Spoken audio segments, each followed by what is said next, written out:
Hi class, today we're going to talk about aggregate functions. If you see here, I created a table called grades. Actually, grades, nothing is case sensitive except for the table name in mysql. MySQL treats the table names as folder names. They're actually case sensitive. So let's go and change these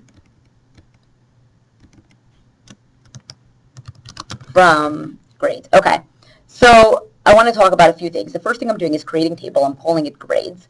Now, student ID is going to be an integer. There's also going to be a column or attribute called grade, and grade is going to be a decimal. And I'm going to, you could have two digits after the decimal, or I put F5, which means 5 digits total, including the numbers after the decimal.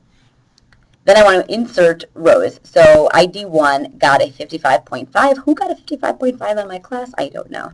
Okay, but the other, student 2 and student 4 got 100, so that's good. Student 3 got a 66, and student 5 got a 90. When we use these aggregate functions, it's very similar to, I guess, what you would use with Excel. So we'll talk about the easier ones first. Min, what's the minimum number? We should see 55.5 because our student 1 got a 55.5. Our max should be 100. We saw there were 200s. Our average should be, I have no idea when you average all of this what it is. I think it's in the 80s, but we will find out.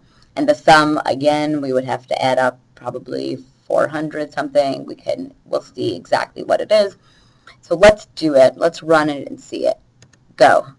Okay. So, oh, and I forgot to tell you about count, but I'll tell you. So the first min we said was 55.5.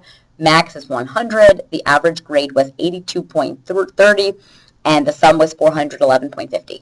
What is count? So count is count star.